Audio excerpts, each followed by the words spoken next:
understand that it is the very same time wherein the highest will begin to visit the world which he made.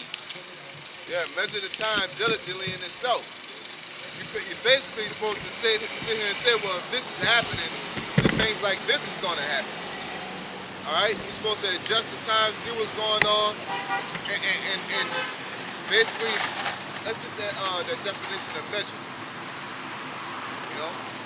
Just go on dictionary.com. Just like a light up. Because I'm pretty sure it's just more than talking about measuring as far as rulers or estimates. Okay?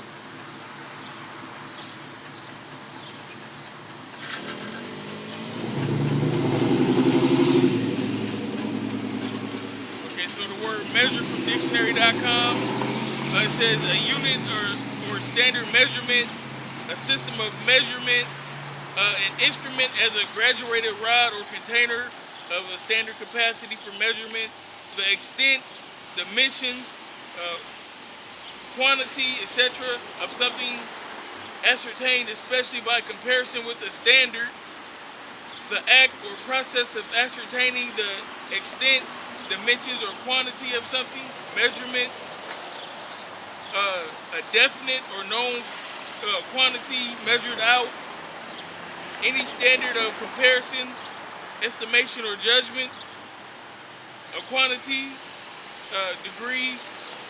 Yeah, so it's basically, but it's basically checking out what a position is. You see what the prophecies are, and then you see what time that we're in, and you measure that. And say, okay, we're about right here. We're about at the end of this thing. Basically, or this prophecy is about to come to pass. Look like this prophecy or that prophecy is about to come to pass. Alright? And it says measure thou the time diligently in itself. So you're supposed to be going hard and be fully occupied and seeing what time of prophecy, what time of day we're in, man. Okay? Just like everybody's in their love spirit, but this ain't the time for love. Obviously, if you see the time that we're in, all right, making America great again, that's not the time for that. America's crumbling. You know, this whole world is crumbling.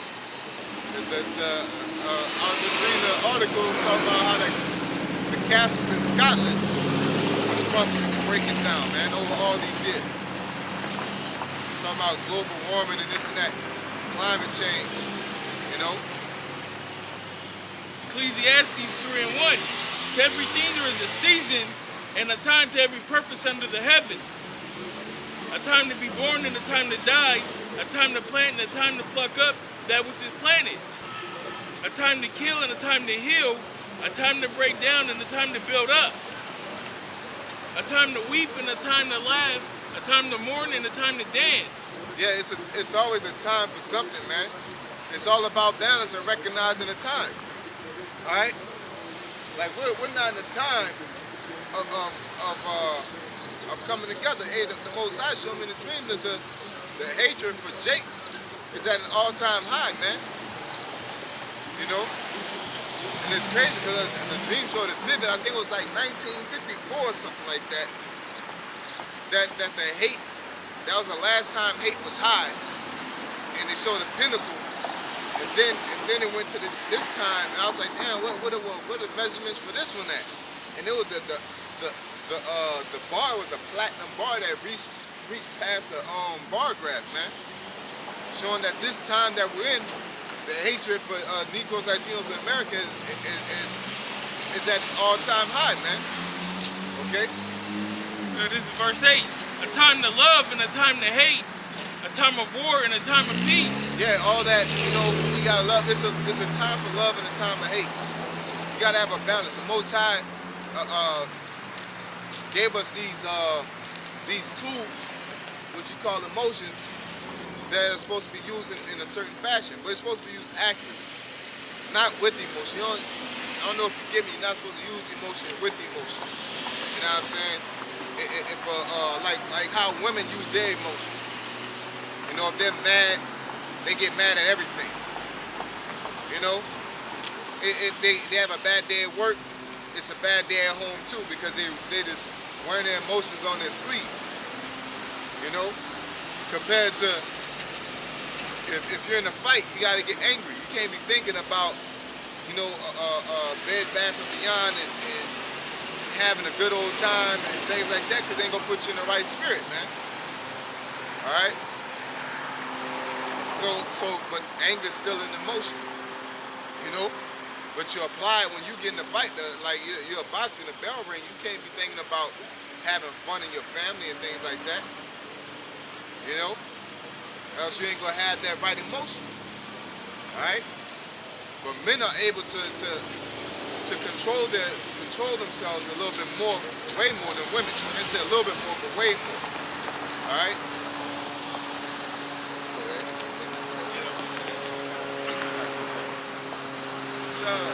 Second Ezra 14:10.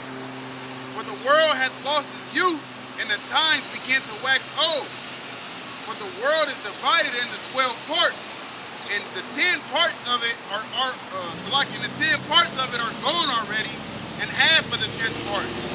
And there remaineth that which is after the half of the 10th part. Yeah. So basically, we're at the end of this thing. You know what I'm saying? Prophecies are coming to pass. And you can't act like, oh no, man, they just saying that. Just look out in the streets, man.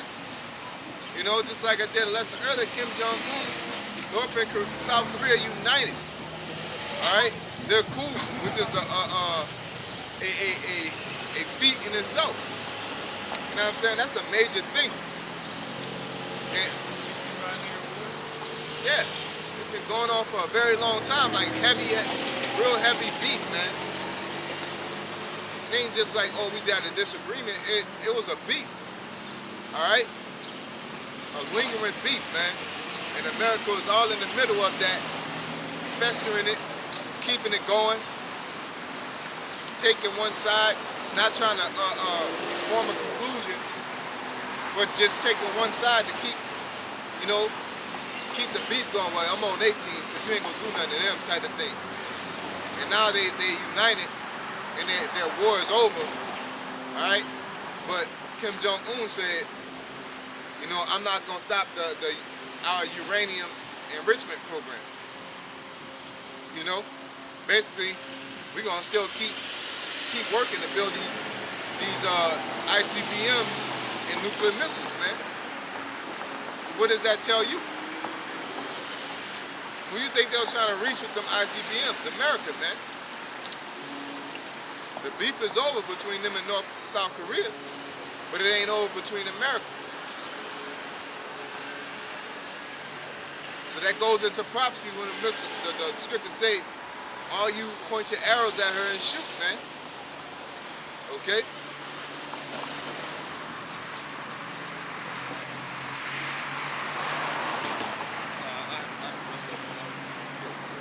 So, the book of Matthew, chapter 16, verse 1, says, the Pharisees also with the Sadducees came and tempting desired him that he would shew them a sign from heaven. He answered and said unto them, when it is evening, ye say, it will be fair weather, for the sky is red. And in the morning, it will be foul weather today, for the sky is red and lowering. O ye hypocrites, ye can discern the face of the sky, but ye cannot discern the signs of the times? Yeah, because like the scripture say, you're willingly ignorant. You know what I'm saying? Because just like people see this weather and say, oh, I'm about to go outside, it's going to be a good day. You know, ride with your top down, things like that. But these prophecies are coming to pass using the love spirit. You know? You see all these atrocities, human trafficking, blood sacrifice, famine, economic wars, all these things coming to pass, and you're just like, oh God, we need to love everybody, we need to come together. It's clearly a division going on. You know? Or America's been spread thin, and they're in all these countries with their army bases, and they're talking about going into another war, embarking on another military endeavor, and you're just all gun-ho about it, or just not paying attention to it at all, man. You know?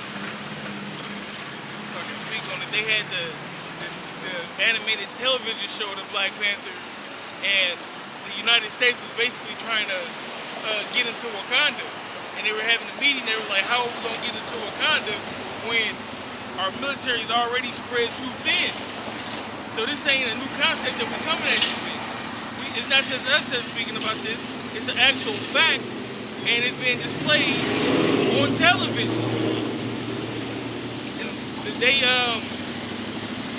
they waited to do it because they had so many soldiers that was dying. They basically reanimated them and gave them metal body parts and stuff like that, and had them go into Wakanda.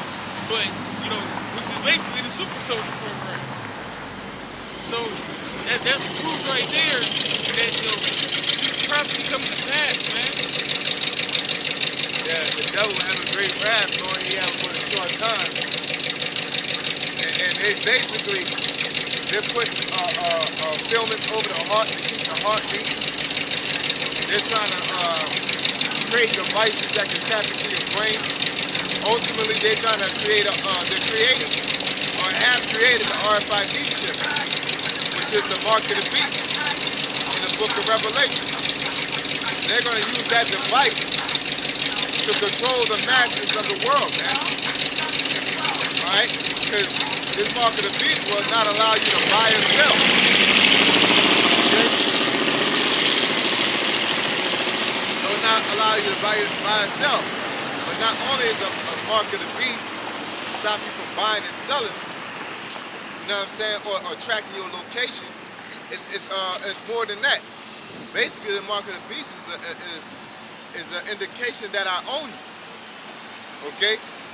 Because the definition, the Greek definition, goes back to the word charagma, and the word charagma goes back into an actual imprint or incision, you know what I'm saying, or a brand, all right? And that brand, when you brand cattle, you're basically declaring ownership or saying that's mine, okay?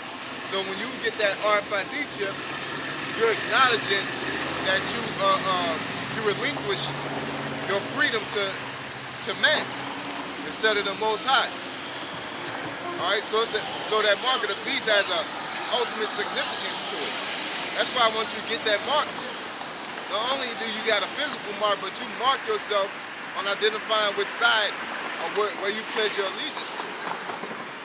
All right, and oh, there your boy goes shrimp noodle toast. Not only pledge your allegiance to man, but the word mark or the actual numerical number goes back to the Hebrew letter Sa. Across the street. It goes back to the Hebrew letter Sa, and Sa is a circle with an X. All right. That circle with an X is supposed to go back to a basket. The basket is either resemblance of a snake or it's also resemblance of a seal. All right? And that seal is basically saying, this is mine. You know what I'm saying? So 666, which is the Hebrew letter Sa, which resembles a seal or a mark. You know what I'm saying? Resembles what? That basically that you're being owned by a so-called white man. You know, I thought they were gonna come over here, but they ain't, you know, so we're gonna get them. You know, this Comfy's kids, man. Can't zoom in. Oh, there we go. There you go. There you go. Put them on camera. They bullshit. You know what I'm saying? Supposed to be doing the work. They walking up and down, probably handing out flyers to random black businesses, trying to start up a program or whatnot, or do whatever their business ventures. Meanwhile, you're supposed to be out here doing the work, man. You're supposed to be out here doing the work. I don't know what the hell this bozo talking about. Louisiana. Yeah, he lost, man. They seen us, they turned.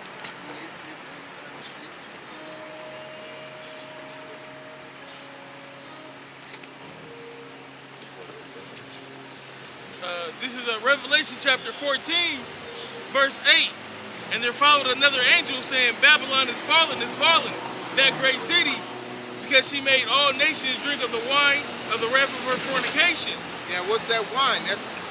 What's wine known as the scriptures, in the scriptures? The wine is known as doctrine. Oil, bread, water. That's known as the truth for the Most High. Or basically I say it's doctrine because Esau's wine is not the truth for the Most High. It's a doctrine. It's a way of life. All right? And Esau spread that wine all across the world, man. All right? And the third angel followed them, saying with a loud voice, if any man worship the beast and his image and receive his mark in his forehead or his hand, the same shall drink of the wine of the wrath of the Most High, which is poured out without mixture in a cup of his indignation. Yeah, the wine and the wrath of the Most High. You're gonna drink the judgment of the Most High, with the Most High established. All right, which is gonna, regardless of how you feel, it's gonna be the death of the wicked, the death of the 2/3, the death of the heathen, destruction of America. Regardless if you see it as a hate doctrine or anything around that sort. All right? And he should be tormented with fire and brimstone in the presence of the holy angels and in the presence of the Lamb.